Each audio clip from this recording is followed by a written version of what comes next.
Bonjour à tous et à toutes. Comme je suis très content de vous retrouver pour cette troisième, si je ne m'abuse, vidéo, ce troisième podcast sur du format vidéo que je vous proposais. Donc rencontre avec un être humain. Aujourd'hui, on a une personnalité très intéressante. Encore une fois, j'espère qu'elle vous plaira, j'en suis sûr. C'est Monsieur Virgile et qui est l'homme Jace. Qui est avec nous. Salut Virgile, ça va? Ouais, ça va et toi mon frère? Ça va, impeccable, impeccable. Je suis très content de te recevoir sur ma chaîne, ma toute nouvelle chaîne avec comme projet un petit peu, comme je te disais, de faire un peu de podcast, d'expérience en fait, de recueillir un peu les expériences et les pensées un petit peu de certaines personnes. Alors au début, comme j'ai dit en présentation de ma chaîne, hein, que ça serait effectivement des gens de mon entourage. J'ai la chance de te connaître toi aussi, qui est déjà une sacrée personnalité.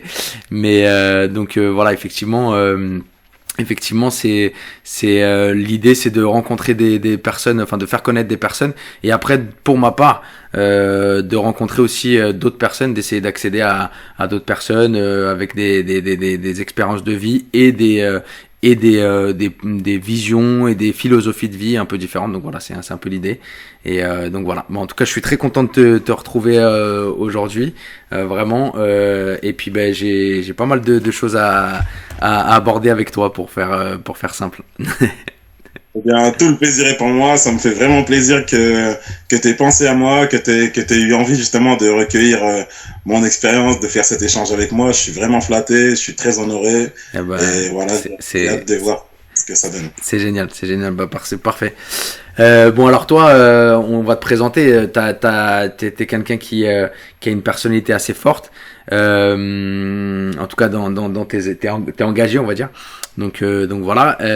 Déjà, on va commencer par te présenter. C'est quoi ton nom de scène? Donne-nous ton nom de scène. Ah, mon nom de scène en tant qu'artiste, c'est l'homme Jace. D'accord. L'homme Jace, voilà, c'est ça. Ok, l'homme Jace. Donc ça, c'est ton nom de scène en tant qu'artiste. Donc on va en savoir un peu plus après. Et sinon, tu as aussi plus récemment, je crois, créé un nom sur un réseau social, qui est Instagram. Et là où tu apportes une vision justement un peu plus politique, je crois. Enfin voilà, quelque chose comme ça. Et là, c'est quoi ton nom là-dessus? Alors, c'est Nono de Paris. Nono, point, 2, le chiffre 2, Paris. Nono de Paris. Et là, c'est vrai. Là, c'est plus dans l'activisme panafricaniste que j'opère à travers ce réseau social. Ok, d'accord, très bien. Ok, très bien. Eh ben, écoute, tu nous as déjà mis sur la piste, donc c'est très bien, impeccable. Alors, je voulais savoir un petit peu, que tu te présentes succinctement, assez rapidement, mais voilà, je voulais savoir un petit peu comment s'était passé, où tu avais grandi, voilà, comment s'était passé ta jeunesse assez rapidement, mais où tu as grandi, d'où tu viens, et voilà un peu qu'est-ce que tu as fait comme études. On va essayer de prendre de tes 6 7 ans, on va dire l'école primaire, milieu primaire jusqu'à tes études, la fin de tes études, un peu comment ça, voilà, d'où tu viens. D'accord. Ben, du coup, moi, bon, de base, je suis né à Paris 18e. Ensuite, je suis parti habiter en 1995 à Clichy-sous-Bois, où j'ai grandi. En fait, j'ai fait l'école primaire, le collège, le lycée. À la cité du Chêne Pointu. C'est là que j'ai évolué. C'est de là que vient quasiment tout mon entourage. Et voilà, mon parcours scolaire, ben, en fait, primaire, collège, lycée. Après un bac général, j'ai décidé de faire une licence en STAPS, en sciences techniques d'activité physique et sportive, à l'université Paris 13. Et j'ai vite été dépassé. En fait, le système de la fac était trop de spi pour moi. D'accord. Et passer de la salle de classe avec le prof disponible à qui on peut poser des questions à l'amphithéâtre avec des centaines de personnes, un travail tout en autonomie, prendre des notes, ensuite se concerter avec les autres pour savoir ce que chacun a noté, s'échanger les notes, la scolarité du lundi au samedi, très peu de vacances scolaires. c'était autre chose. Et du coup, j'ai arrêté et je suis parti. J'ai arrêté en cours d'année pour aller travailler en Angleterre. Et du coup, j'étais en Angleterre, dans le sud de l'Angleterre, sur l'île de Wight, à faire des boulots indignes. Mais j'avais envie d'une expérience à l'étranger et du coup, j'en ai eu une. Voilà, je suis resté en Angleterre un peu moins d'un an et je suis revenu après. Alors tu peux juste me préciser donc du coup les études ta partie universitaire elle était t'avais quel âge à peu près? J'avais 18 ans. J'avais 18 ans parce que ouais, j'avais 18 ans. Moi, j'ai retapé la quatrième parce que normalement, quand on n'a pas échoué, on a le bac à 17 ans. D'accord. Et du coup, voilà, j'avais 18 ans. D'accord, ok, très bien. Et du coup après tu pars à quasiment 19 20 ans, tu pars en Angleterre, c'est ça? Ouais, avant 20 ans, quand je suis parti en Angleterre, ouais, j'avais 19 ans. J'avais 19 ans. 19 ans. D'accord, ok. Putain, ouais, c'est bien, t'es courageux, tout seul ou avec des potes ou quelque chose, ouais. Ouais, ben j'avais réussi à motiver un ami à moi et on était deux dans cette aventure. Bien. En fait, on était tombé sur Internet sur une agence qui nous recrutait depuis la France pour un boulot en Angleterre. Et puis voilà, et on était en même temps nourris et logés. En fait, c'était dans une espèce de centre de vacances où les jeunes étudiants partaient entre guillemets, comme si c'était des classes de neige. En fait, ils partaient comme en colonie de vacances. Et D'accord. du coup, mon pote avait eu un boulot de cuisinier, je crois, je sais plus. Moi, j'avais eu un boulot en fait, moi, je faisais ce qu'on appelle là-bas le housekeeping. Et du coup, en fait, c'est l'entretien. C'est la femme de ménage. C'est toujours, ils ont toujours des termes, des bons termes qui donnent envie l'eau à la bouche et en vrai, voilà, c'est des choses qui sont plus basiques, on va dire, si je puis dire sans... En France, le terme est encore plus valorisant. Technicien de C'est vrai, surface. c'est vrai, tu as raison. C'est vrai que c'est ça.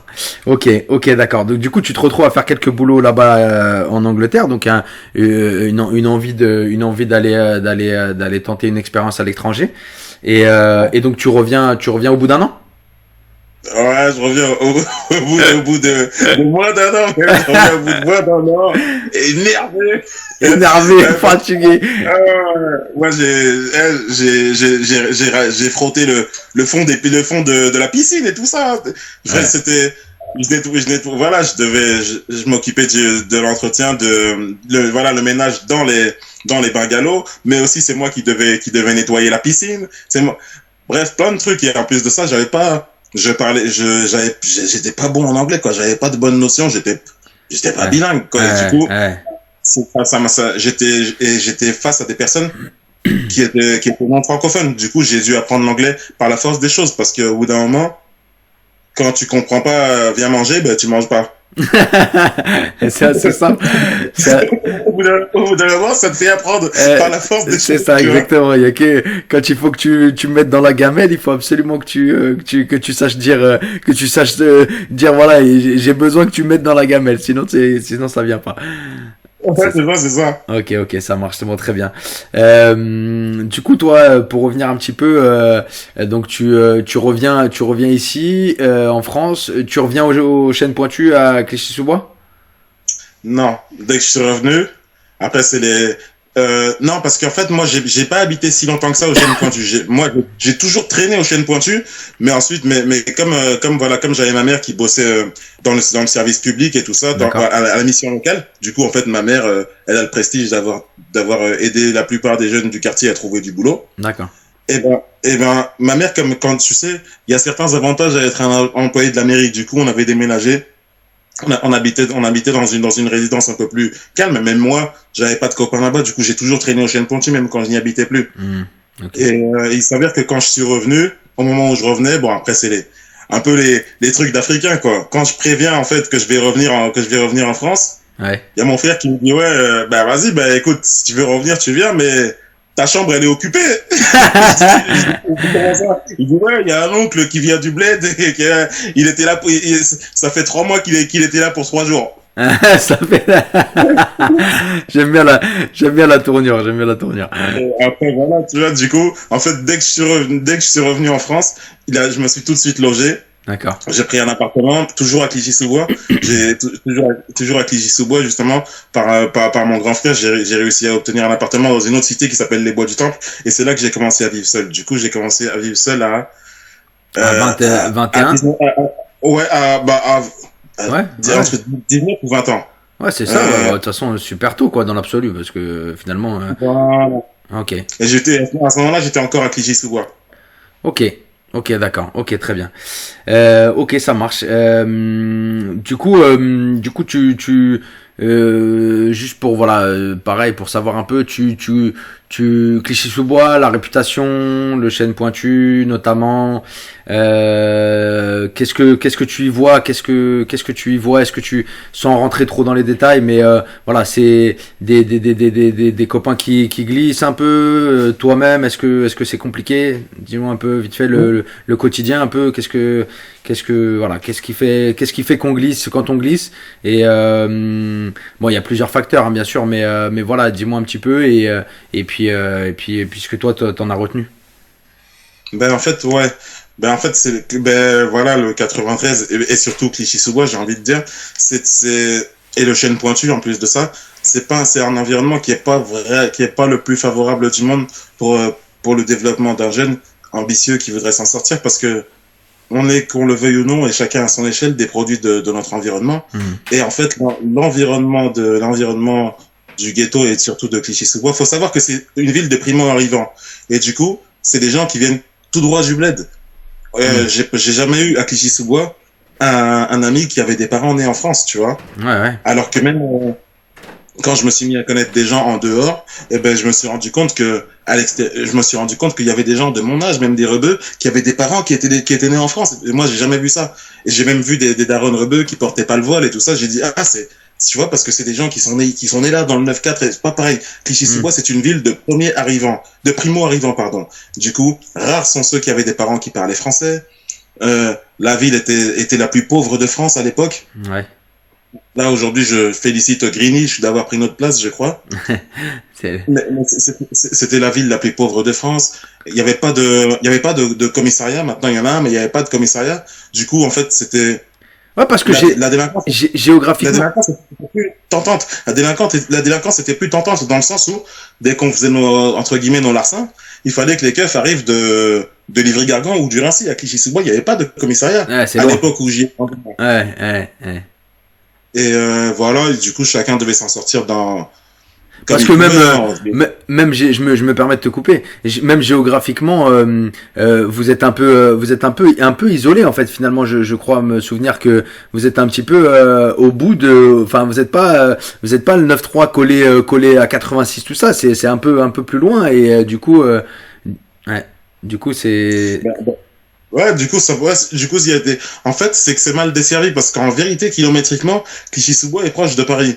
Mais, vu que les transports n'étaient pas bien organisés dans notre secteur, eh bien, il fallait faire, environ, 25 minutes de bus pour aller à la gare de Chelles, prendre le RER E, ou alors peut-être 30 minutes de bus pour aller à la gare d'Aulnay, prendre le RER B. À la gare de Chelles ou à la gare du Rincy pour le RER E, le 613 pour aller à la gare d'Aulnay. Ouais, c'est ça. Et voilà. Ouais, mais là, aujourd'hui, justement, parce qu'il y a eu des événements, les émeutes et tout ça, et ça a fait venir du monde, et les gens qui ne la connaissaient pas du tout ont fini par s'intéresser à la ville et comprendre les problématiques sociales qu'il y avait ici. Et comme par magie, maintenant, il y a un tramway qui permet d'arriver vite fait à Paris. Il y a un tramway, et là, il y a un métro qui sera bientôt en marche. Ouais. Mais à l'époque où j'ai grandi, il n'y avait pas ça. Il y avait pas de piscine, pas de cinéma, pas de pôle emploi, alors que tout le monde était au chômage. Pas de pôle emploi. Ouais, c'était une ville dortoir pure. Enfin, vraiment, pas d'intérim. Il y avait rien, pas d'intérim, pas d'autoroute, pas de gare, pas de pôle emploi, pas de piscine, c'était fait pour, mais en fait, les conditions étaient réunies pour nous rendre anti-système. Ouais. Ok. Pour nous rendre anti-système, et j'ai même envie de te dire pour nous rendre racistes. Vu qu'on était réunis entre immigrés et fils d'immigrés, et qu'il y avait très peu de blancs parmi nous, quelques Portugais, mais sinon très peu de blancs parmi nous, les conditions étaient réunies pour nous donner la haine de la France et pour nous rendre racistes et pour nous donner envie de racketter les blancs qu'on pouvait voir au Rincy ou à Livry-Gargan, par exemple. Ouais, c'est le même, c'est un petit peu le même cliché, si je puis dire, que les favelas de Rio, avec qui voit tout l'argent sur la croisette, enfin sur le bord de la mer, et qui eux sont cantonnés à 15-20 bornes dans les favelas, et qui sont que entre eux. Ouais, c'est le même principe. Ok. Ouais, c'est ça. Ok. Je voulais savoir un petit peu, avant qu'on rentre dans le sujet qui est principal. Toi, peut-être que tu fais encore. Je suis pas trop au courant de ton actualité sur ça, mais t'as fait, en tout cas, ce qui est sûr, c'est que t'as fait un peu de musique, de rap notamment. Comment ça aussi, est-ce que ça a été un petit peu un échappatoire? Est-ce que ça t'a aidé? Comment tu l'as vécu? Comment tu as été amené? Et bon, j'imagine qu'après dans les cités, on sait que voilà, c'est quand même un art de rue, comme il disait l'autre. Donc c'est un art de rue, et donc effectivement ça c'est à tous les coins de rue qu'on en entend, et qu'on est potentiellement potentiellement amené à en faire. Mais toi, qu'est-ce que ça t'a aidé? Est-ce que ça t'a aidé déjà, et comment tu as été? Comment t'as été amené? Eh bien, j'y ai été amené naturellement parce que c'est comme tu l'as deviné, c'est un petit peu la musique de l'environnement. Mm-hmm. C'est la musique de l'environnement, c'est la musique de mes grands frères. Du coup, j'ai grandi en écoutant. C'est aussi c'est aussi la seule musique qui parle de moi en tant que jeune du ghetto. C'est pas les chanteurs R&B, ni les chanteurs de variété, ni les chanteuses de zouk qui parlent de ce que je vis au Chêne Pointu. Mm. Du coup, c'était naturellement proche de moi, et puis voilà, du coup, j'aimais la musique, et s'il fallait que je fasse de la musique, c'était forcément du rap. Aujourd'hui, ça c'est un petit peu, aujourd'hui, les esprits se sont un petit peu ouverts, les gens sont un peu plus éclectiques musicalement, mais à l'époque, dans notre environnement, si tu faisais de la musique et que c'était pas du rap, t'étais une tapette, tu vois. C'est bien de le préciser, ça. Et je précise même que tout le monde ne pouvait pas rapper. Moi, voilà, j'ai quand même la chance d'être quelqu'un qu'on connaît et que on respecte un minimum dans le quartier, mais il y a même des gens qui voulaient rapper, à qui on a interdit de rapper, tu vois. Ils avaient pas la street cred, quoi. Ils avaient pas la... Ouais, parce qu'en fait, nous, on prenait ça très au sérieux, dans le sens où on disait, imagine que... C'est pour, voilà. Est-ce que il y avait il représentait, c'est ça? Exactement. Imagine qu'il réussisse, qu'il soit exposé et qu'il dise qu'il vient du Chêne Pointu. Ça nous arrange pas d'être représenté par lui. D'accord, ok.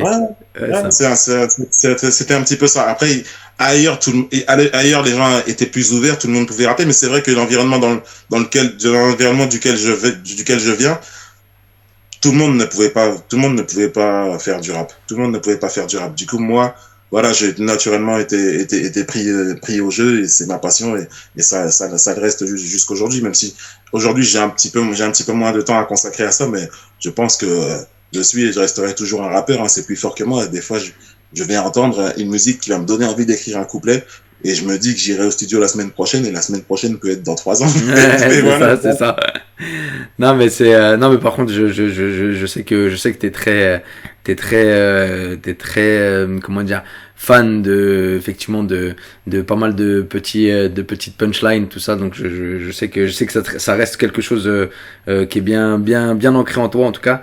Et donc ok, ouais, c'était pour savoir un petit peu justement. Et juste pour finir sur ça, donc côté échappatoire ou pas du tout? Enfin, je veux dire, côté un petit peu non, enfin, je veux dire, tu sais, plutôt que de faire des bêtises, un peu de rap, non, pas du tout, parce qu'il y en a certains qui non. Non, c'est pas ça sert pas d'échappatoire. À mon sens, non. J'ai même envie de te dire que c'est l'inverse, parce que dès que t'es plongé dans le rap, ensuite si tu choisis un petit peu un rap gangsta, eh bien à un moment donné, il faut être à la hauteur de l'image que tu dégages. Moi, je pense, et ça peut-être que c'est une opinion qui peut surprendre, mais moi, je pense que le rap a plus tendance à te faire rentrer dans la délinquance qu'à t'en faire sortir. D'accord. Ok. Ok, ouais, parce que Ouais. alors moi, si je peux donner mon avis, je pense, ça ne m'étonne pas et je suis plutôt tendance à être d'accord. Après, je me demande si dans les générations, si c'est pas propre aux générations un peu plus jeunes, ou alors ça a commencé dans nos générations, mais malgré tout, je pense que tu vois les Kerry James, les gens comme ça, malgré tout, ils se sont, pour le coup, eux, ça a été quand même, même si effectivement, voilà, on connaît la Montana, tout ça, ils ont quand même, et malgré tout, ils ont été. Mais ce que je veux dire, c'est qu'ils étaient déjà dans certaines histoires avant le rap, etc. Mais il y en a dans les anciennes générations, je pense que ça les a plus sortis quand même un petit peu. Tu vois et après dans un deuxième temps, j'ai l'impression que les générations peut-être après nous, mais ça a commencé peut-être à notre génération. Effectivement, les gens pour avoir justement cette street cred un peu se sentaient obligés d'être un peu peut-être dans justement de faire un petit peu de les voyous alors que à la base voilà ils étaient pas c'était pas forcément. Alors que peut-être qu'il n'était pas si méchant. Ouais. Mais il y a aussi l'argent il y a aussi le facteur économique qui a sa place parce qu'il y en a que le rap a sauvé, mais c'est parce qu'ils ont réussi dans le rap. Ouais. Du coup, quand tu réussis dans le rap, ça en fait ton métier et t'as tout à perdre à finir en prison, par exemple. Ouais, bien sûr. Il y a clairement des rappeurs qui ont vu leur carrière tomber à l'eau à cause d'une peine de prison au moment où ils commençaient à avoir du buzz. C'est vrai. C'est vrai. Mais pour celui dont le rap, le passionné, par exemple celui qui conçoit le rap de la même façon que moi, c'est-à-dire le passionné qui fait ça pour lui, ben, t'as vu, le rap, c'est des séances de studio, c'est des mix, c'est des mastering, c'est des instrus que tu payes, sauf si le beatmaker c'est ton pote, c'est des clips que tu payes, sauf si le vidéaste c'est ton pote. Tout ça, cet argent-là, Il faut le trouver. Il faut le trouver. Exactement. Cet argent-là, les jeunes rappeurs vont rarement le trouver en bossant à mi-temps au Quick. Du coup, c'est à cause de leur passion pour le rap qu'ils vont se mettre à dealer. Ok. Non, mais c'est vrai que c'est pas faux. Vu comme ça, c'est vrai que c'est pas forcément, c'est pas une mauvaise objection. J'avoue que c'est vrai que c'est vrai que c'est chronophage et c'est chronophage déjà d'une en termes de temps, donc chronophage point. Et aussi effectivement c'est un certain. Moi j'ai été surpris de voir le prix d'une séance effectivement d'une heure, etc. Ou 2 heures, 45, 50 euros les 2 heures. Faut les sortir. Hein, enfin, et en sachant et en sachant que tu produis pas énormément en 2 heures, si t'as deux artistes à poser, etc. Le mixage, le machin, ça va, tu fais pas grand chose, mais bon. Ok. Exactement. C'est coûteux. C'est coûteux. Franchement, ça vaut son petit prix. Et à part pour un rappeur qui a un certain niveau et qui a un certain professionnalisme, c'est-à-dire qui va au studio vachement préparé, tu vois, si toi justement tu manages des jeunes rappeurs que t'emmènes à qui tu réserves une séance de 2 heures, qu'ils arrivent en studio, ils connaissent pas leur texte, alors ils écrivent le texte sur place, alors que toi t'as payé les. C'est coûteux. C'est coûteux. C'est ça. Ok, ça marche, Virginie, pas de souci.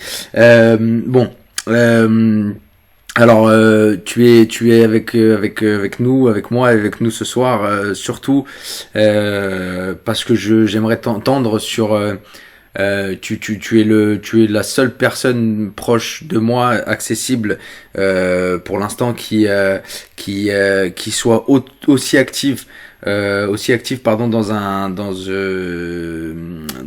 ce mouvement cette émancipation, j'ai envie de dire, qui porte le nom de panafricanisme, de la pensée panafricaniste, etc. j'aimerais savoir un petit peu pour commencer, comment tu es amené toi à cette prise de conscience. Est-ce qu'il y a une prise de conscience par un événement ou est-ce que c'est tout doucement? Est-ce que ça a été, est-ce que ça vient de peut-être d'une éducation ou est-ce que ça vient de, voilà, est-ce que ça vient de, dis-moi un peu de comment tu t'y intéresses et comment vraiment tu t'investis au début. Eh bien, en fait, sincèrement, pour ne pas te mentir, je ne sais pas de quoi c'est né en moi. Je sais juste que j'ai grandi dans un environnement qui était favorable à ça. C'est-à-dire que j'étais entre fils d'immigrés africains dans mon ghetto du 9-3 et je pouvais facilement remarquer qu'on était exposé aux mêmes problématiques. L'exclusion sociale, la discrimination aussi, que ça soit à l'embauche ou alors que ça soit lors des contrôles de police et tout ça. J'ai vu qu'en fait qu'on avait les mêmes problèmes et qu'on souffrait en France, mais que pour la plupart, il n'y avait pas le repli, le repli, j'ai envie de te dire, le repli identité, le repli communautaire n'était pas envisagé. Parce qu'en fait, les gens ne savaient pas qu'en tant que fils d'immigrés, ils avaient le privilège d'avoir une double culture. Mmh. C'est un privilège. Et du coup, dans l'esprit, puisque ces derniers ne nous aiment pas, aimons-nous entre nous. Mmh. Et c'est ce que d'autres communautés font. Ouais. C'est ce qui est mal vu en France. Le communautarisme est très mal vu en France. Pourtant, c'est la puissance des Chinois. Et je suis très admiratif de ces derniers. Mmh. Et du coup, voilà. Et ensuite, moi, voilà, j'ai commencé à chercher l'histoire du peuple africain, parce que c'est vrai que c'est très limité, à l'école. Nous-mêmes, l'école a même tendance à nous faire croire que l'histoire des Noirs commence avec l'esclavage. Alors que non, en fait, on a tout un patrimoine culturel, ouais, plein de choses que même l'Europe nous a reprises et tout ça, mais en fait, on nous vole notre prestige. Aujourd'hui, grâce à des... Je me permets juste une seconde. Est-ce que tu dirais que que plus tu as commencé à t'y intéresser, plus tu as commencé à chercher, plus ça a généré en toi une espèce déjà dans un premier temps est-ce qu'il y a eu je pense que oui, parce que une espèce de surprise par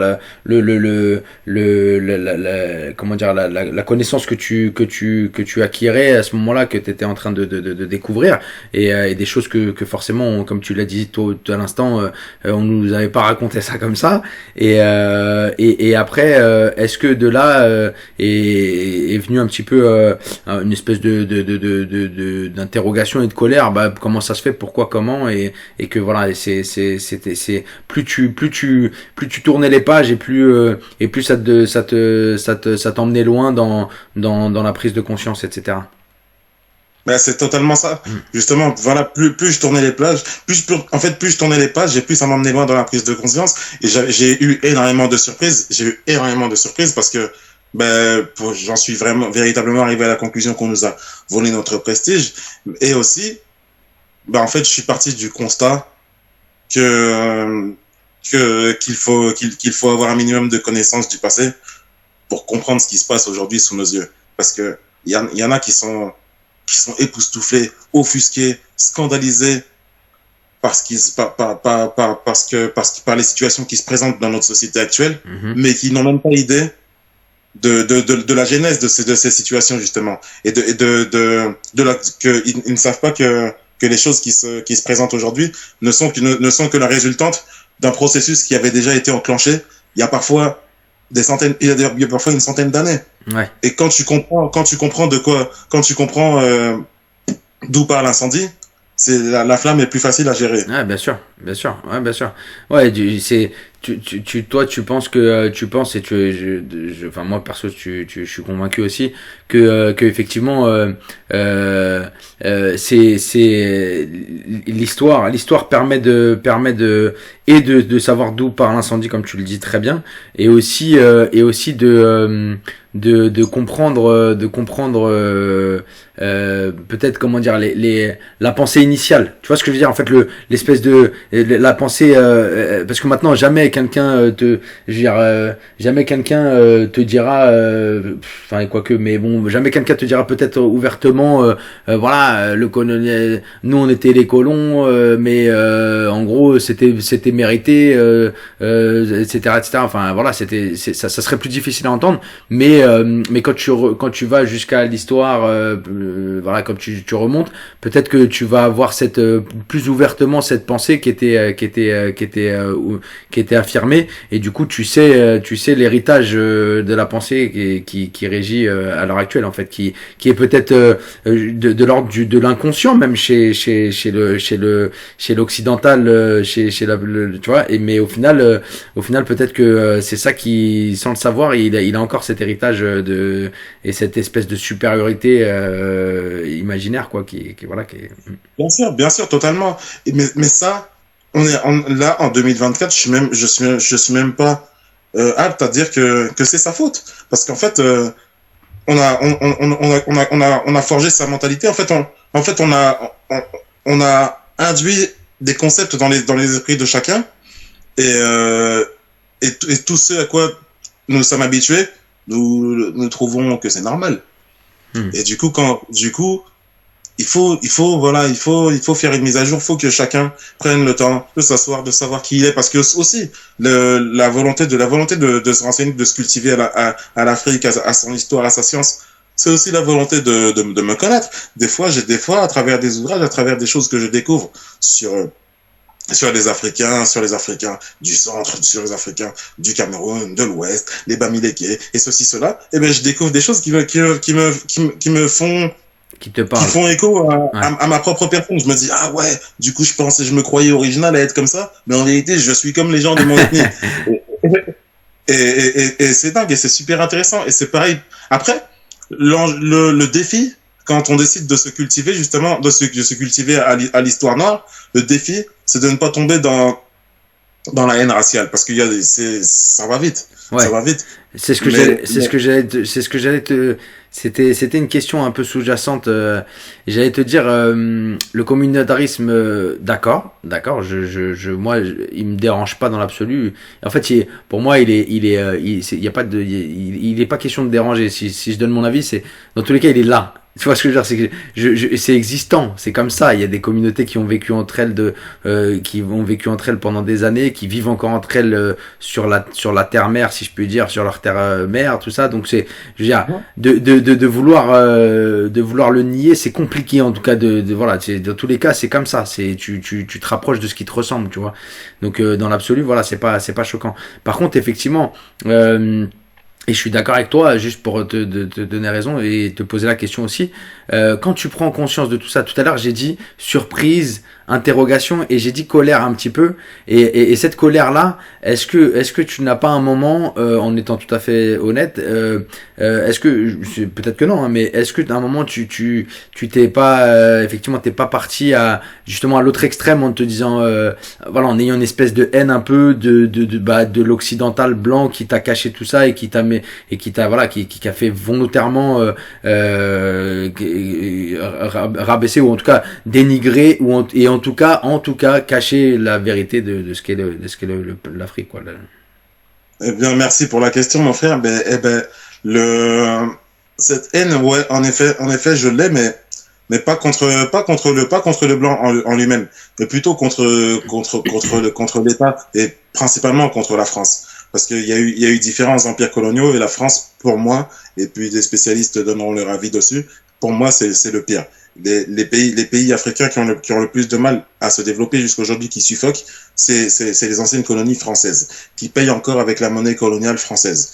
Et qui sont asphyxiés par le pompage de leurs ressources par la France. Et du coup, le français, si je me mets à l'attraper par le col pour lui reprocher ce que la France a fait à l'Afrique, ça me rend ridicule. Donc, dans 70% des cas, sauf celui qui est particulièrement intéressé, dans 70% des cas, je vais étrangler quelqu'un qui n'est même pas au courant. Voilà, il va dire, ouais, mon arrière-grand-père, mais pas moi, arrête, lâche-moi.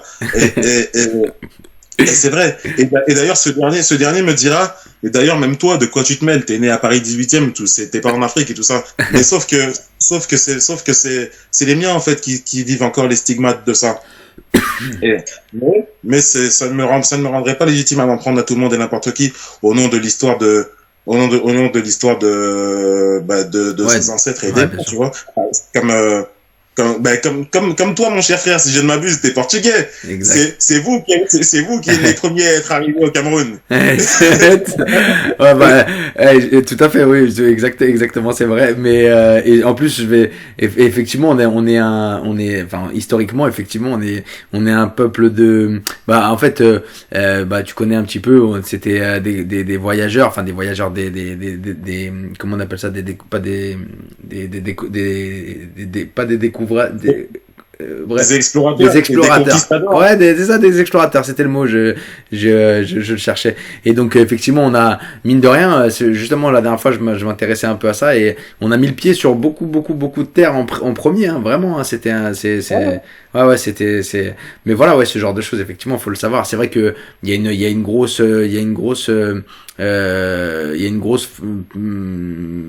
comment dire, colonisation qui a été faite par le Portugal aussi, l'Angola, le Mozambique, etc.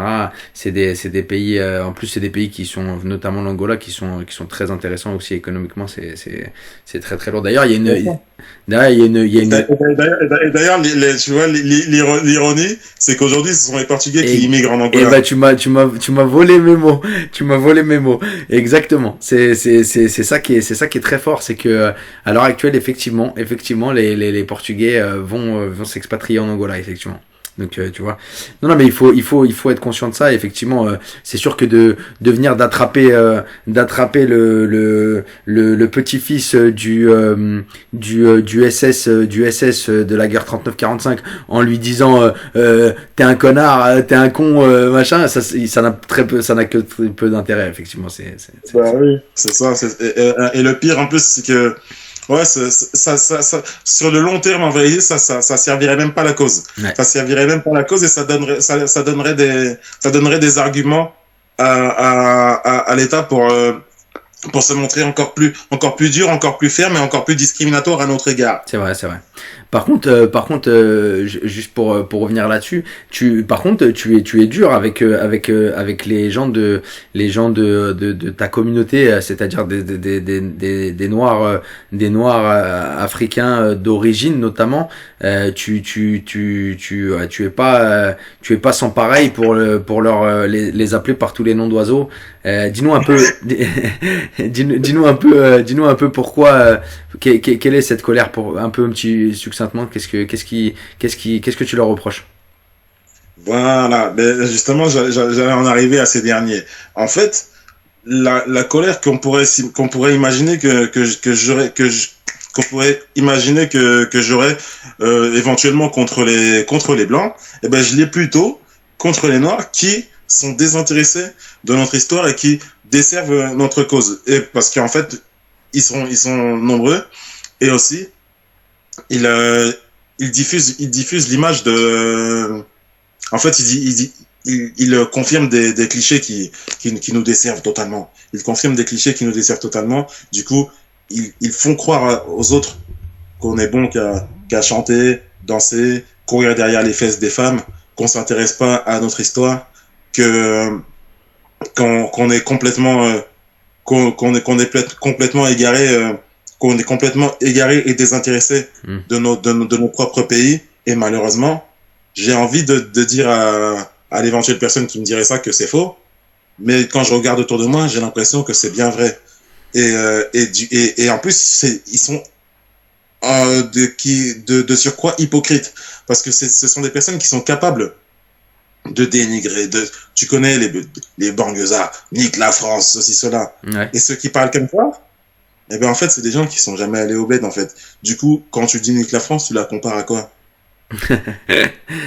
Et tu vois, c'est des gens qui tiendraient même pas un week-end en dehors de la France, Ouais. et qui parlent mal de la France. Moi, je suis pas dans le délire, nique la France ou quoi que ce soit, mais tout ce que je veux, c'est que c'est qu'en fait, on soit digne. En fait, il s'agit d'être digne. Je demande pas à tous les Africains de France d'aller s'installer en Afrique. Je leur demande de s'y intéresser parce que c'est leur histoire. Moi, je te le dis ouvertement et je les envie pour ça.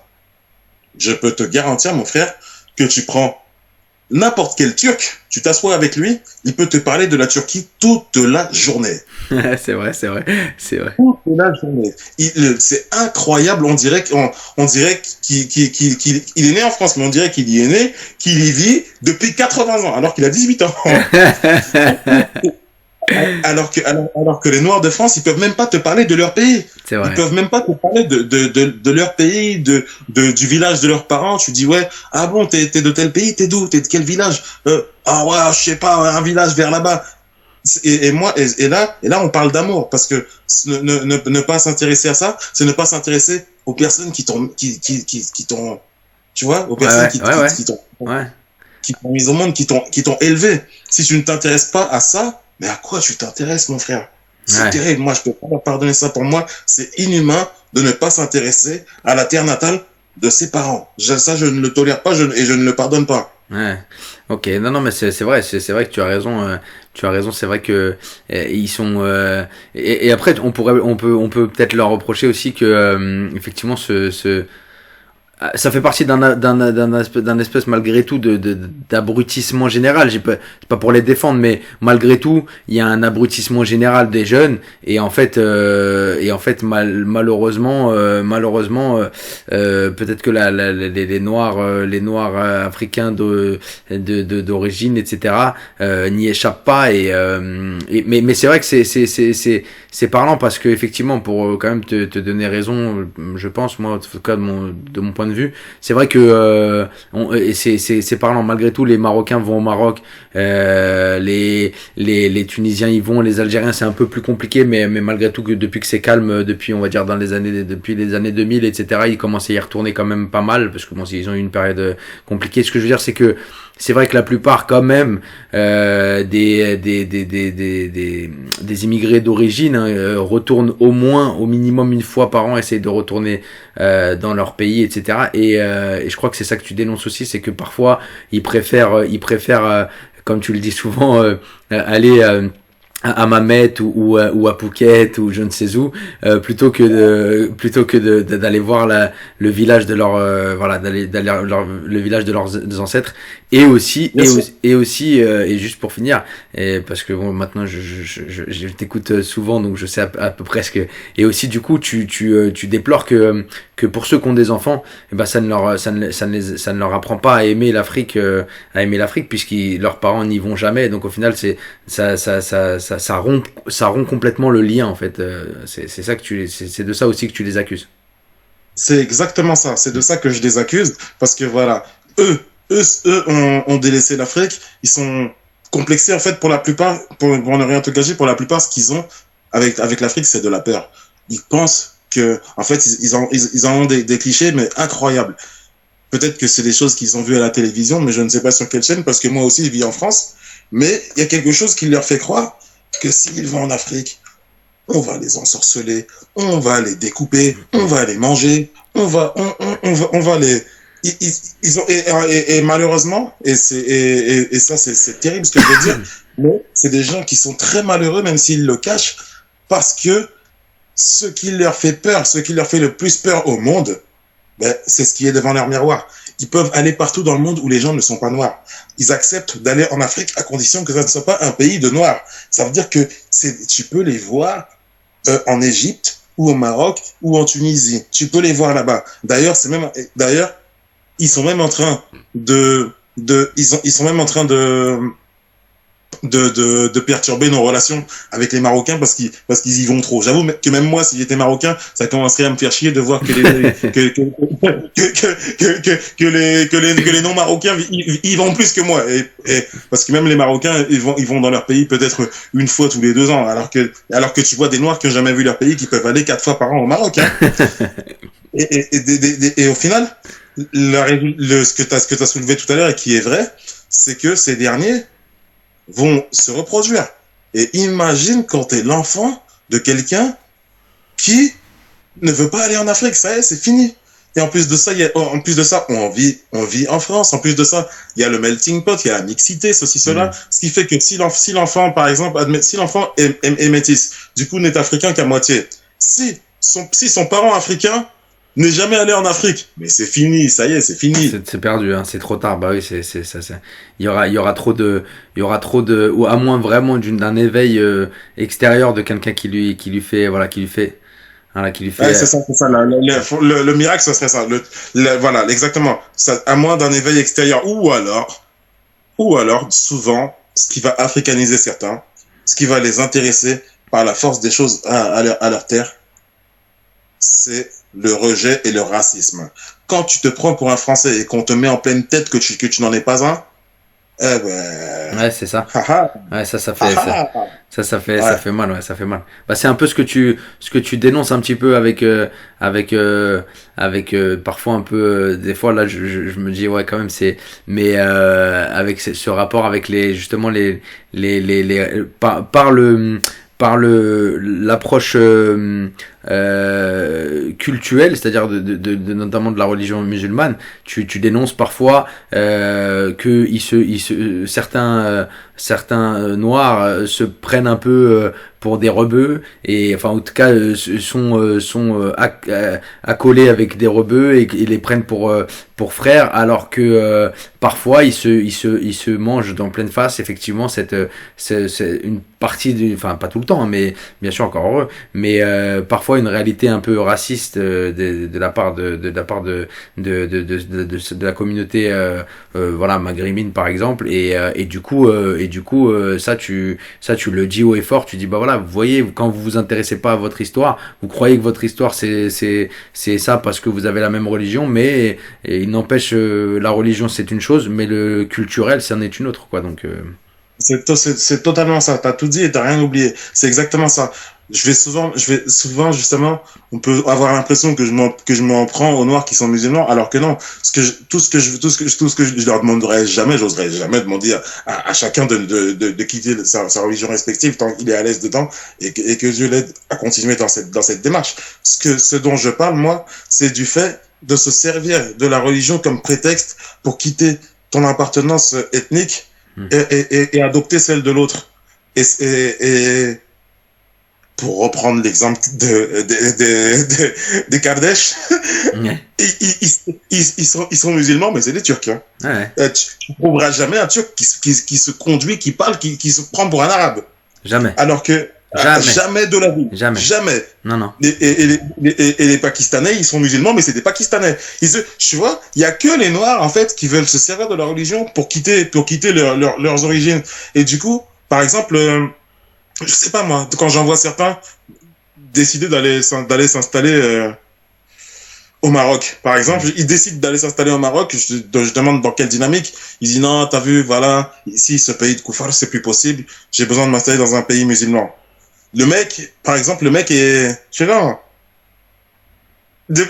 un noir, hein, musulman qui décide d'aller s'installer au Maroc. Je vais lui dire, mais attends, t'es de quelle origine? c'est pour t'installer dans un pays musulman? Il me dit oui. Je lui dis, mais 97% de musulmans au Sénégal, c'est pas assez? Ouais.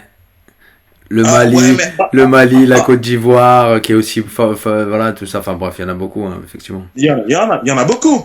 Parce que j'ai fait exprès de pas prendre certains pays où ils vont dire que le niveau de vie est trop bas, j'ai pas mon confort. Je prends le Sénégal. Le Sénégal. D'accord? Ultra touristique, confortable, il y a tout ce que tu veux au Sénégal. Pourquoi pas? Parce que c'est des Noirs. Parce que c'est des Noirs. C'est terrible, hein, mais on est complexé. Là où les Noirs ne veulent pas aller, c'est là où la population est noire. Et ça, c'est quelque chose que voilà, je bosse sur mon cœur pour apprendre à le tolérer, mais non. Ça, ok, ça marche. Bah c'était clair et c'était intéressant. En tout cas, moi, j'entends tout à fait. Dis-moi, est-ce que dans cette quête, dans cette recherche, etc., tu as rencontré des personnes physiquement, est-ce que tu as été étonné aussi est-ce que tu t'attendais à avoir voilà parfois un mouvement un peu structuré, est-ce que tu as trouvé déjà un mouvement structuré? Je pense que malgré tout un peu quand même, mais voilà, si oui, est-ce que tu as été étonné? Est-ce que tu l'as trouvé est-ce que comme je t'ai dit, est-ce que tu as rencontré des gens et voilà, est-ce que et si oui, qu'est-ce qui est ressorti un petit peu de ces rencontres? Est-ce que ça t'a fait plaisir? Est-ce que ça t'a conforté? Est-ce que aussi tu as vu des gens qui avaient vraiment une connaissance, on sait, voilà, pour pas citer, on sait, voilà, par exemple, de ce genre de personnes comme Kemi Seba, etc., qui sont très très très impliqués. Et voilà, dis-nous un peu ce que tu en penses, par exemple, de ce genre de personnes et si tu les as déjà rencontrés ou pas. Eh bien, ouais, ce genre de personnes, bien sûr, c'est des gens qui sont inspirants et qui sont très utiles à la communauté. Mhm. Et puis, même, même en agissant de façon différente, en s'attaquant à, à- en s'attaquant à la bête de, de différents côtés, Différents côtés, ouais. voilà, tous ces activistes sont des branches d'un même arbre. Du coup, oui, j'ai eu l'occasion de rencontrer par exemple Lasconi. Lasconi, c'est un chercheur, historien, écrivain, plein de trucs. Bref, il a trop de trop de métiers, lui, panafricain. Et puis voilà, et à travers lui justement, j'ai été à ses conférences. J'ai eu le privilège de m'entretenir en privé avec lui. Il m'a éclairé sur les sciences en fait, sur les sciences occultes africaines D'accord. qui date d'avant les religions dont on a hérité par le biais de la colonisation. Mhm. Du coup, il m'a éclairé sur ça. Il m'a éclairé aussi sur les objets justement qui sont sacrés, qui nous ont été pillés, qui sont en France, qu'on peut trouver au Quai Branly, avec des messages qui disent que c'est un cadeau offert par le Ghana, cadeau offert par le. Alors que c'était du pillage, du pillage. Voilà, c'est ça, cadeau offert par le Gabon, tout ça, nanana, un masque fan, un truc impossible à donner parce que ça regorge de spiritualité, un Ouais, truc impossible à donner, mais ouais. voilà.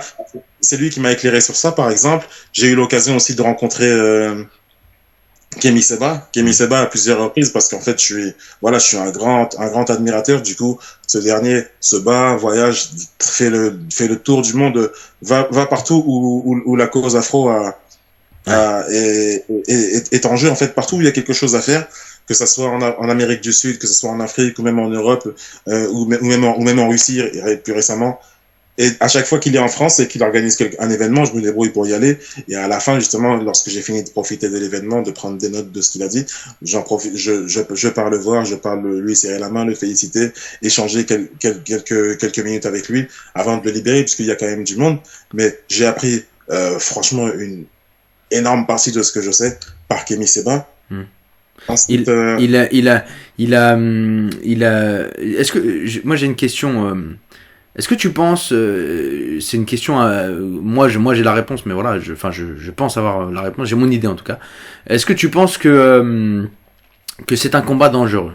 Voilà, parce que Kemi Seba, on sait que c'est au minimum persona non grata, voire persona à abattre, si je puis dire, quasiment. Donc, qu'est-ce que j'aimerais, et ça va donner suite à la prochaine question, d'interrogation. Donc, c'est dangereux. Donc, j'ai entendu que tu me disais oui. Pourquoi, pourquoi est-ce que c'est dangereux? Quels sont les enjeux?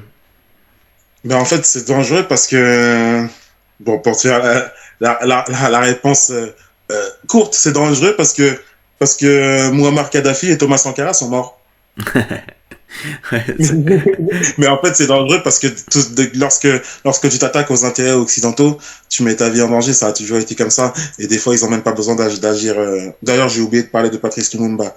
Ils ont pas forcément besoin de se salir les mains. Ils ont des laquais parmi nous. Ils ont des gens qui sont facilement corruptibles, à qui on peut promettre des hauts postes, à qui on peut promettre certains avantages, à qui on peut promettre des résidences à Paris, et qui bossent pour eux et qui font en sorte que l'Afrique continue d'être asphyxiée à condition de servir les intérêts français. On se dit à, voilà, on dit à, on va dire à certains dirigeants, écoute, en échange de ta réélection illimitée, tu vas continuer Ouais, de laisser de vendre les marchés publics aux Français, de maintenir le CFA dans ton pays, d'empêcher, de couper les jambes de tous les candidats à l'opposition qui aimeraient se présenter.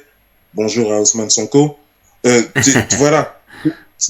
En fait, c'est ça. Et du coup, là où c'est dangereux, c'est que oui, concrètement, quelqu'un comme Kemi Seba, c'est pour ça que je peux pas m'empêcher de lui serrer la main lorsque je le vois. C'est quelqu'un que les intérêts occidentaux préféreraient clairement voir mort. Et puis, il a déjà fait la une des journaux plein de fois. On l'accuse d'être anti-blanc, d'être antisémite. On l'accuse de mille choses. Dès lors que tu, et d'ailleurs, mon professeur, justement, le premier professeur que je suivais sur les spiritualités négro-africaines ancestrales, c'est le défunt Kadala Omutunde. Son nom de naissance, Jean-Philippe Omutunde, qui était un activiste panafricaniste, historien, scientifique, égyptologue. Et en fait, il revenait du Cameroun. Ouais. Il revenait du Cameroun avec Air France. Il devait rentrer. Alors, il s'est présenté à l'aéroport, on lui a dit qu'il pouvait pas prendre son vol et de repasser le lendemain, un truc comme ça, sans lui expliquer pourquoi. Ouais. Il repasse le lendemain. On lui dit la même chose sans lui expliquer pourquoi. Il repasse le lendemain, on le laisse prendre son vol. Il arrive en Guadeloupe, déjà il se sent mal, il arrive en Guadeloupe, boum boum boum, il est mort, empoisonné. Ah ouais. Et ouais, ce qui fait que limite j'ai presque envie de te dire sans faire le conspirationniste, que pour moi dès qu'ils ont repoussé son vol c'est parce que le sérum létal n'était pas prêt. Ouais, bien sûr. Non, mais de toute façon c'est ça, il venait juste de revenir du Cameroun où il était en train de lancer un processus de créer des écoles kamites et tout ça pour sortir du système éducatif français en Afrique francophone, et il était dans cette dynamique là, il commençait des partenariats avec le Cameroun. Il est à peine revenu, il a voyagé avec Air France, donc c'est avec Air France, c'est bel et bien la France qui l'a nourri et abreuvé dans l'avion. Ouais, bien sûr. Non, mais c'est, il y a, comme dirait l'autre, un faisceau d'indices qui, pour le moins, un faisceau d'indices qui tend à fonder presque une preuve. Effectivement, c'est vrai que c'est. Bien sûr. C'est sûr. Exactement. Voilà, t'as tous dit un faisceau d'indices qui tend à fonder puisqu'on n'est pas à 100% sûr, on va dire, qui tend à fonder une suspicion légitime. C'est ça. Ok, non, bah écoute, ok. Et du coup, ça me donne la suite là. Juste, dis-moi un peu, quel est, je me suis posé sincèrement la question et j'aimerais t'entendre là-dessus. Donc très bien. Maintenant, qu'est-ce qui, parce que sans être méchant, et je sais que tu l'entendras pas comme ça, mais les paroles c'est beau, c'est bien d'éveiller les gens, c'est bien, il n'y a pas de souci, que les gens prennent conscience, etc. Quel est tu sais, je t'avais dit voilà, et je vais te poser la question sur le futur du mouvement, c'est-à-dire dans le sens où je te demande pas la question de l'espoir final, mais là dans l'instant, qu'est-ce qu'on pourrait, qu'est-ce qui est envisagé, peut-être que tu le sais par des réseaux, etc., que des fréquentations, mais quel est le futur un peu plus concret, sans encore une fois, j'entends bien que c'est concret, attention, je dénigre pas le fait d'éveiller les consciences, etc. Je sais que c'est un travail difficile, d'information, de machin, de mise, et puis il y a comme on l'a dit, il y a une mise en danger aussi, on met sa vie en péril, parce que malgré tout, on est vite dans le viseur, etc. Mais quel est le futur concret? Qu'est-ce qu'on pourrait faire? Est-ce que t'as déjà réfléchi, ou est-ce que certains ont réfléchi à ce qu'on pourrait faire un peu comme là tu me disais, j'ai oublié, pardonne-moi, j'ai oublié son nom, mais celui qui est rentré de Cameroun et qui avait commencé à monter Des écoles. Jean-Philippe Omutunde. Jean-Philippe Omutunde. Jean-Philippe Oumutoundé. Qu'est-ce qu'on peut voilà faire comme voilà comme action un peu plus concrète, tu vois, pour vraiment vraiment mettre un coup de pied dans la fourmilière un peu plus violent, tu vois ce que je veux dire? Eh bien, pour mettre un coup de pied dans la fourmilière un peu plus violent, il faut faire des coups d'État comme au Niger, au Mali et au Burkina Faso. D'accord. Voilà ce qu'il faut faire. Et là, justement, ils viennent de sortir de la CEDEAO. Ils sont en train de préparer leur propre monnaie. Ils sont concrètement en train de faire ce que Muammar Kadhafi avait prévu. Et ils sont en train de mettre en place ce que les projets de Muammar Kadhafi et de Thomas Sankara, les raisons pour lesquelles ces derniers ont été assassinés. Du coup, le processus. Après, comme je disais tout à l'heure, voilà. Chacun attaque la pieuvre par le tentacule qu'il veut. Là, je suis en train de te parler de politique africaine. Mais à notre niveau, à nous, pour les Afros de France, eh ben, ce qui est sympa, c'est que là, le panafricanisme est devenu une mode. Du coup, c'est bien, si c'est tendance, ça donne envie justement à de plus en plus de monde, il y a un engouement autour de ça. Ouais. Et il y a des personnes comme Sandy Abena, justement, que j'ai eu la chance de rencontrer aussi. C'est une antillaise, c'est en plus beaucoup plus impactant parce que c'est une antillaise. C'est une antillaise qui a lancé un défi en fait sur Insta. Elle avait fait 10 mois 10 pays. Elle est partie visiter 10 pays en 10 mois. Et en fait, elle a montré justement, elle a démystifié la chose et elle a montré aux gens qu'on pouvait passer des bons moments en Afrique. En plus, elle essayait d'être vraiment en immersion et elle était pas dans les coins bling bling et tout ça. Elle rentrait partout, elle mangeait, elle allait dans les villages et tout ça. Elle a suivi ton exemple, excuse-moi, elle a suivi ton exemple. Ouais, clairement. C'est pour ça que je l'ai rencontré, je lui ai dit, oh, mais moi, je le faisais déjà. C'est ça. C'est elle qui est connue, tu vois. Je lui ai dit, mais moi, je le faisais déjà. Mais bon, tranquille, en tout cas, elle, vu qu'elle est vachement suivie sur les réseaux sociaux, c'est super intéressant parce qu'elle donne envie à d'autres et il y a énormément de ses followers qui se sont mis aussi à aller en Afrique et maintenant elle a développé justement voilà elle a eu l'intelligence justement de profiter de sa notoriété pour développer une activité derrière et maintenant elle conseille les gens sur des voyages et tout ça. C'est génial ce qu'elle fait. C'est génial, c'est bien. Bien sûr, et en plus de ça elle donne un apport culturel. Donc, du coup, elle dit, en fait, ce plat que je mange, en fait, il est né de ça. Il se mangeait dans tel contexte à l'époque de ceci, cela. Ça, par exemple, saviez-vous, cette coiffure, c'est pas une coiffure de tous les jours. On l'a fait de tel ceci, cela. Et du coup, elle intéresse les gens à l'Afrique. Chacun y va à sa façon. Mais il y a de plus en plus de gens qui s'intéressent à l'Afrique, qui l'abordent de façon différente, et puis la synergie de tout ça, même moi à mon niveau justement qui témoigne de mes voyages, qui montre que j'ai déjà fait une quinzaine de pays sur le continent, que je m'intéresse pas qu'aux miens, et ceci, cela, et en plus j'ai aussi entamé la démarche d'emmener des gens avec moi. Peut-être que maintenant je devrais me structurer et démarcher peut-être des hôtels, des tours opérateurs pour créer des packs avec eux, parce que j'ai déjà voyagé avec juste au Cameroun. J'ai déjà 10 personnes sont venues avec moi au Cameroun. Je me dis bon, puisque maintenant j'ai une certaine j'ai eu par la force des choses une certaine notoriété dans le truc, et ben autant que j'essaye de faire quelque chose de structuré, tu vois. Et l'avenir, il serait là, l'avenir justement du mouvement, il serait, parce que nous, la diaspora, on a un rôle à jouer. Et le rôle que nous, on a, c'est de s'intéresser au maximum à l'Afrique et de voir de quelle manière nous pouvons apporter notre plus-value.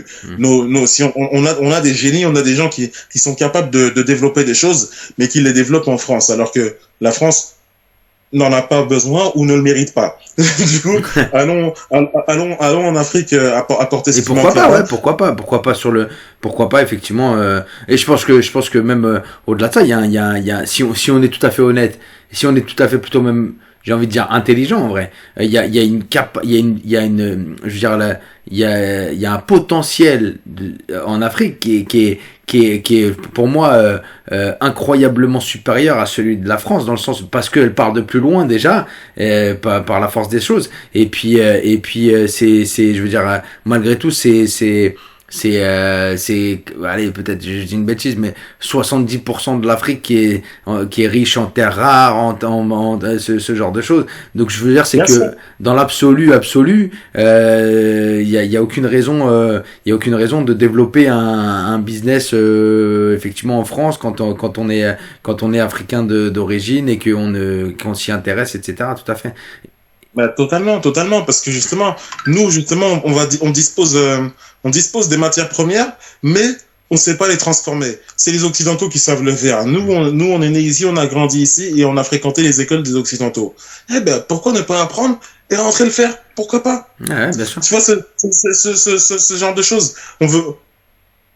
En fait, voilà, on a notre plus-value à apporter au continent, il faut à tout prix qu'on le fasse. Il faut à tout prix qu'on le Et fasse. tu sais, j'ai une connaissance, je dirais pas un ami parce que c'est pas jusqu'à là, mais juste pour comme ça, d'ailleurs, si un jour il regarde cette vidéo, grande dédicace à lui, j'ai un ami, j'ai une connaissance à Acher, un Sénégalais qui est rentré au Sénégal avec son frère. Mamad, voilà, moi c'est son surnom Mamad, il est rentré au Sénégal avec son frère. Il a monté je t'enverrai, il a monté la plus grosse avec une technologie européenne, la plus grosse cimenterie. Il propose du ciment, donc de chargement de camions de ciment, etc. au Sénégal, et avec une technique ici européenne, je veux dire en tout cas qui est courante ici, et il l'a importé, il a tout acheté le matériel en Europe, ici en France, il a tout amené au Sénégal, incroyable, hein, vraiment. Il y a eu un reportage sur lui, justement par une télé africaine, etc. Sénégalaise, et franchement vraiment une fierté, une très grande fierté. Hein, Ben, franchement, ah ouais, faut le féliciter, lui passer un grand ouais. salam parce que ce qu'il fait, c'est excellent. Et en plus de ça, eh ben, il fait en fait, il est dans le même processus justement que, Hmm. en fait, il est dans un processus. En fait, il rend les choses équitables. Vu que la France prend nos matières premières pour prendre nos matières premières d'Afrique pour les ramener ici, c'est bien de de prendre leur matériel pour le ramener là-bas. Non, c'est vrai, c'est vrai. Il a appris ici, voilà, il a appris ici, il s'est formé ici, voilà, et il est rentré. Moi, j'étais très surpris. Et puis il a pas fait les choses à moitié. Hein. Il a pas ouvert, enfin, sans dénigrer encore une fois, mais il a pas ouvert le petit snack dans le coin. Il a investi du lourd. Hein. Il a fait, non, Non, c'est très respectable. En plus de ça, il est allé pour entreprendre. Parce que par exemple, dans des pays comme le Sénégal, justement, pour rester sur cet exemple qui est parfait, il y en a certains il y en a certains qui vont quitter la France pour y aller, mais ce sont des expatriés qui travaillent pour des sociétés françaises au Sénégal. ouais, Ce qui ne sert strictement à rien ouais, parce qu'en fait, tu contribues au néocolonialisme. Tu aides la France à s'implanter davantage en Afrique. ouais, bien sûr. Et toi, on t'utilise parce que t'es noir et que les subordonnés, eh ben, ils accepteront mieux si les ordres viennent de toi. T'es complètement utilisé. T'es complètement. Ouais, t'es pas utile, en tout cas, t'es pas utile à la cause, ça c'est sûr et certain. Au contraire, au contraire. Et voilà, justement. Alors que quand tu vas pour entreprendre, non, c'est génial. C'est génial. Et il y en a des comme ça. Et il en faut encore plus. Il en faut encore plus. Ah bah peut-être réfléchis-y, peut-être une bonne idée de se structurer un petit peu et que tu vois si de temps en temps voilà ça peut être intéressant d'organiser de faire une petite organisation de voyage, quelque chose comme ça peut être cool, hein, Ouais. avec le bagage que t'as toi, effectivement ça peut être Bien sûr, bien sûr. Et là, justement, ben là, mon dernier voyage au Cameroun, qui a duré 2 mois, et dont je suis revenu, ben, il y a un mois maintenant, et ben, c'était pour acheter un terrain, en fait, pour acheter un terrain pour construire, en fait, dans l'immobilier. Et parce que c'est important aussi moi, je me positionne, j'essaye de voir sur le long terme, comme, il y a de plus en plus il y a de plus en plus d'Occidentaux qui cherchent à s'implanter en Afrique. Il y a un moment où, en fait, je veux pas vivre le cauchemar qu'il y ait plus de place, qu'il y ait plus de place pour moi en Afrique. ah ouais Parce que, ouais parce que c'est ce qui est en train d'arriver c'est ce qui est en train d'arriver petit à petit dans beaucoup de pays. À force à force d'aller en Thaïlande, à Dubaï et compagnie, on se rend pas compte que Ah ouais, qu'on que ça devient beaucoup plus cher et au bout d'un moment, ben de toute façon voilà, pour faire simple, c'est trop bien. Quand j'ai été au Sénégal, d'ailleurs cette tenue je l'ai achetée au Sénégal. Quand j'étais au Sénégal, ben mon logement Airbnb, je le louais à un Français. Tu vois comme quoi. Je le louais à un Français, moi. Moi, je suis pas raciste, mais dès que je voyais ça, je me disais ah ouais, d'accord. Ouais. Même au Sénégal, mon appartement, c'est un Français qui me le loue. Ouais, c'est vrai que c'est parlant. Non, c'est vrai que c'est parlant. C'est vrai que c'est parlant. Ok, ça marche. Pour les gens qui partagent ma vision, ça met un coup. Ouais, bien sûr. Bah, tu vois à quel point là tu te rends compte, tu dis, ah, un appartement au Sénégal, je le loue à un Français, incroyable. J'avoue, ça. On est totalement assiégé. Et Ouais. moi, je l'accepte pas. Après, je sais, je sais, par toi, bon, j'avais un peu connaissance, mais par quelques interventions, je sais qu'aussi le Sénégal a une relation particulière, une position particulière vis-à-vis de la France aussi. Et ça, tu fais bien de. Non, mais tu sais que, oh, franchement, sans rigoler, et là, j'en profite pour te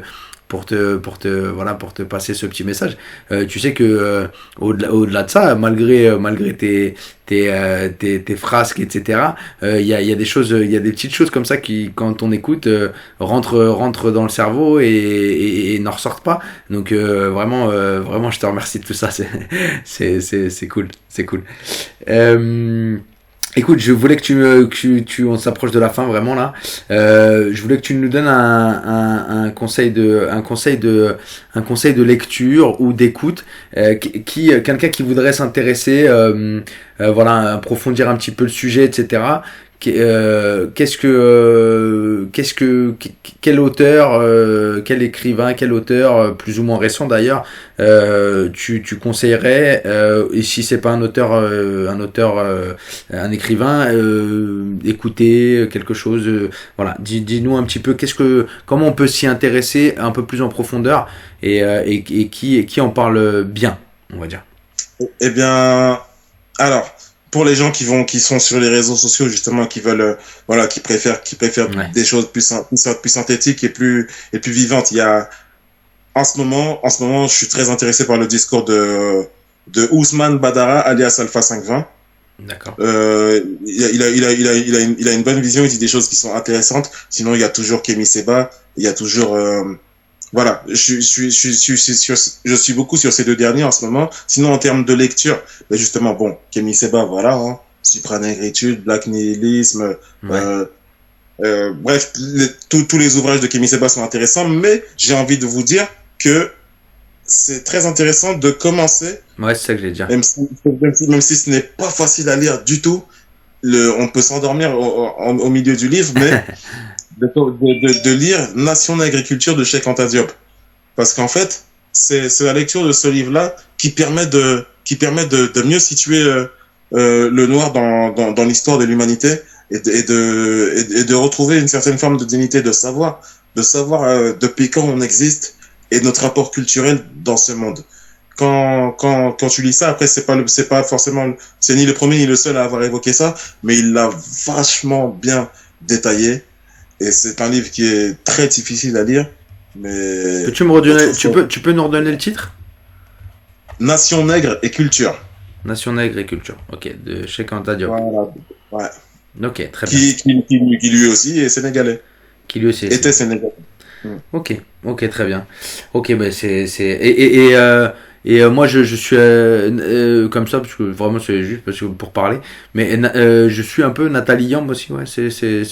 Ouais, elle est excellente. Elle Ouais. est excellente, Nathalie Yamb, justement.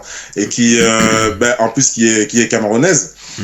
Et Nathalie Yamb, justement, elle est plus dans l'aspect politique. C'est une grande amie, justement, de Kémy Séba, parce que ces derniers font dans l'aspect politique. Ces derniers sont persona non grata dans un certain nombre de pays africains. D'accord. Ces derniers reçoivent des menaces de mort de anonymes en France. Ces derniers se déplacent là où il faut. Était par exemple à la dernière conférence Russie-Afrique à Moscou. Ouais. Et Nathalie Yamb, elle a cette faculté en plus d'expliquer avec des mots simples. Parce que c'est vrai que pour les gens qui sont pas aguerris, qui sont pas habitués, euh, qui sont pas avertis aussi. Ouais.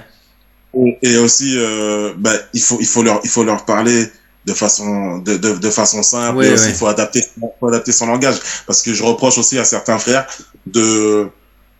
entre guillemets, de se la jouer, quoi. De complexifier, de complexifier. Ouais, De ouais. complexifier volontairement pour montrer leur niveau de Ouais. langue. Bah oui. Mais il faut que le petit jeune qui a passé la journée dans le bâtiment à fumer des joints comprenne aussi ce que tu Bien dis, sûr. parce que peut-être que c'est grâce à toi qu'il va passer à autre chose. Mais voilà, il y en a bon, je veux pas dénigrer, donc je donnerai pas de nom, mais il y en a qui volontairement complexifient la chose pour montrer qu'ils ont un certain lexique. Et aussi qui vont t'étouffer avec des références pour te montrer qu'ils connaissent tout. Non. Ouais. Faut ramener la personne de la façon la plus simple et naturelle possible. Et il faut adapter son langage. Et ça, l'intelligence, c'est le faire. Quand on est intelligent, on discute rapidement avec la personne qui est en face de nous. On voit à peu près comment l'aborder, et on lui parle comme il faut pour réussir à la saisir. Ça fait partie de, tu sais, l'intelligence, pour moi, c'est la faculté à savoir s'adapter. Et ça, c'est vraiment une marque d'intelligence. Je suis d'accord avec toi de savoir s'adapter à chaque personne à qui on est en face pour pouvoir distiller le message de la meilleure des manières pour cette personne qui est justement en face de nous. Ouais, c'est sûr. Bien Ok. sûr. Ok, ça marche. Écoute, je te remercie beaucoup en tout cas. J'aurais aimé, et ça c'est pas faux, c'est tout à fait sincère. J'aurais aimé déjà qu'on soit face face, mais un jour on le sera si Dieu nous prête vie.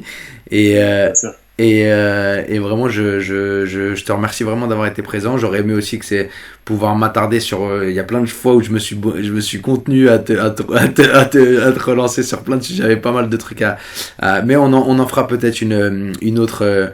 Une autre si comme je dis, si Dieu nous prête vie et que si on arrive. Je me rendrai toujours disponible pour toi, frérot. Il n'y a pas de souci, c'est très gentil. Je vais finir par, on va finir par, comme pour tout, j'ai mis ça en place. Ça a été freestyle. Je l'ai commencé avec, avec le premier invité, avec Cheikh Omar que tu connais d'ailleurs. Et je lui ai demandé, de faire, de dire une phrase, un adage, tu sais, quelque chose, pas forcément, encore une fois, comme je dis, pas forcément en relation avec ce qu'on a parlé, mais voilà, quelle phrase pourrait ou quelle expression pourrait non pas te définir, mais que tu as envie de dire et que tu trouves qu'elle est importante à savoir ou à connaître.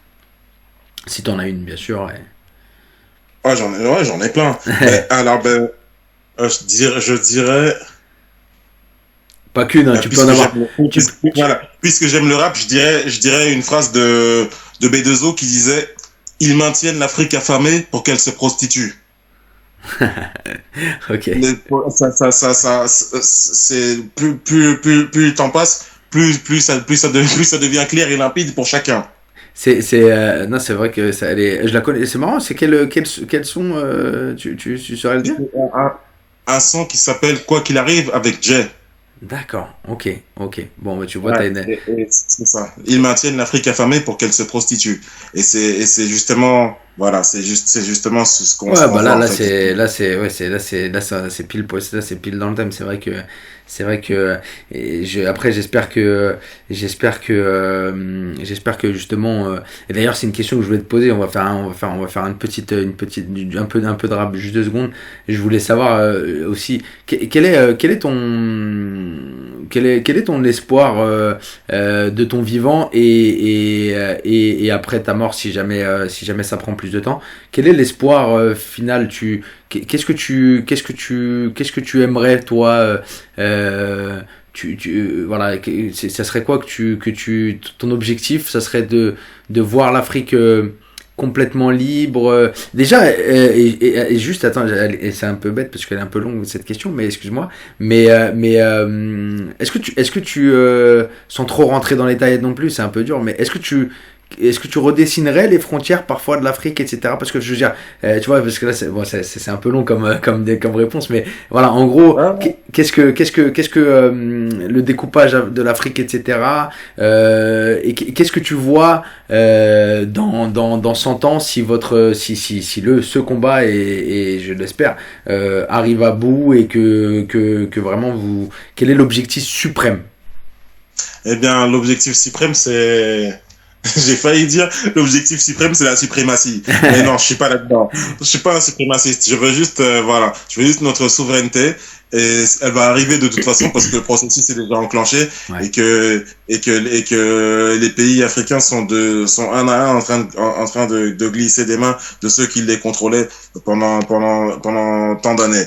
Du coup, le processus est déjà enclenché. J'aimerais bien pouvoir en profiter de mon vivant, mais si ce n'est pas le cas, c'est pas grave. J'ai les mêmes ambitions pour l'Afrique que ça soit de mon vivant ou non. Du coup, c'est la souveraineté totale, que ça soit sociale, monétaire, économique. Et l'intérêt pour la diaspora occidentale, l'intérêt pour le continent, pas forcément de rentrer y vivre, mais en tout cas de s'y intéresser, d'accepter d'y faire des projets, d'accepter d'y apporter sa plus-value. Et quoi d'autre encore? Et d'éviter l'égarement pour les prochaines générations. Surtout d'éviter l'égarement pour les prochaines générations parce que l'avenir c'est les enfants. Bien sûr, bien sûr. Non, bah ça c'est non, mais c'est clair, c'est clair. Et je trouve que malgré tout, j'ai l'impression, je sais pas si c'est parce que je suis plus attentif, mais tu sais, j'ai l'impression que de plus en plus de gens, alors vous c'est incroyable, le Cameroun incroyable, mais de plus en plus de gens n'hésitent pas à se revendiquer du Cameroun. Je pense à Cédric Doumbé, je pense à Francis Ngannou, je pense à tu vois justement à plusieurs personnalités qui peut-être il y a 15 ans, 20 ans n'auraient pas forcément fait tant remarquer qu'elles étaient d'origine camerounaise par exemple, tu vois. Et j'ai l'impression que malgré tout il y a cette j'ai l'impression, après je te dis, je sais pas si c'est un biais de confirmation parce que je m'y intéresse plus et que je m'éveille à ça, etc. Mais quand même, j'ai l'impression que les gens ont une certaine fierté quand même et le revendiquent plus qu'avant quand même. Certaines justement certaines célébrités n'hésitent pas à le dire haut et fort. Et en plus, franchement, le Cameroun, faut arrêter les gars. C'est trop là, vous en sortez de partout des Mais j'allais y venir, c'est parce qu'aujourd'hui il y a des éléments qui rendent tous les Camerounais fiers de brandir le drapeau. Aujourd'hui il y a ça, mais après c'est parce que le Cameroun aussi c'est un pays extrêmement multiculturel. Justement, nous voilà, dans le jargon, en fait le Cameroun est surnommé l'Afrique en miniature. Et nous justement on appelle notre pays le continent. Ça énerve tous les autres Africains, ça les énerve. Et le Cameroun, on dit, voilà, le Cameroun n'est pas un pays, c'est le continent. Le Cameroun, tu vois. Et du coup, en fait, il y a plus de 250 langues. Il y a je ne sais pas combien d'ethnies. Il y a de tout. Il y a de tout au Cameroun. Il y a des animistes, des musulmans, des chrétiens. Il y a des peuples qui viennent d'un peu partout. Par exemple, tout le nord du Cameroun, les gens qui sont en France ne le savent pas, mais tout le nord du Cameroun, c'est des Peuls. Des Peuls, on en trouve surtout en Guinée, en Guinée, au Sénégal, tout ça. Et tout le nord du Cameroun, les deux régions, la région du nord et de l'extrême nord, c'est occupé par eux. Il y a les Haoussa qu'on voit beaucoup au Nigeria, au Niger. Du coup, il y a un brassage culturel qui fait que n'importe qui peut s'y retrouver. Et après, il y a des gens qui nous ont donné beaucoup de prestige, comme par exemple Yannick Noah, voilà, le seul Français à avoir remporté Roland Garros et Camerounais. Le meilleur joueur actuellement, le plus coté au monde, c'est Mbappé. Le numéro 1 du kickboxing, c'est Doumbé. Le numéro 1 du MMA, c'est Ngannou. Le numéro 1 de la NBA, c'est Joel Embiid. La dernière compétition de bodybuilding qui l'a emporté, encore le Cameroun. Aïe, aïe, aïe, aïe, vous allez être les Algériens de l'Afrique subsaharienne, vous allez sortir le drapeau à tous les événements. Non, je pense pas, mais après, voilà. Et vu que nous, justement, on n'est pas humble, et bien, en fait, voilà, on se fait remarquer, on suscite un petit peu la colère, l'énervement des gens, mais c'est bon enfant. Ah, c'est bon enfant. C'est bien. Mm. Impeccable. Eh ben, écoute, L'homme Jace, je te remercie énormément, Virgile, pour ta présence. Vraiment, ça m'a fait plaisir. Merci de ton temps. On a été plutôt correct. On a été plutôt correct sur le temps. Donc voilà, je te remercie encore beaucoup. Et puis je te dis à très vite. Je pense que je reviens, je te relancerai une petite invitation. Quand voilà quand on aura fait un petit peu le tour, on va essayer d'avancer un petit peu, de prendre quelques personnalités un peu différentes et en tout cas merci pour le soutien et encore une fois ta présence avec moi ce soir et Merci. C'est moi qui te remercie, c'est moi qui te remercie. Je suis vraiment content d'être là et voilà, j'espère qu'on finira par se le faire en physique. Mais c'est même là, sûr. justement, cet échange avec toi me fait vraiment plaisir. Les questions sont géniales parce qu'elles m'ont permis justement de parler des choses qui me tiennent à cœur. C'est du bon travail et je t'encourage totalement dedans. Et comme je t'ai dit, voilà, tant que Dieu donne la force, je me rendrai disponible. Merci à toi l'homme Jazz et bah écoute à très vite, à très bientôt, prends soin de toi. Ok, ouais, Ciao. ouais. Ciao. Salut.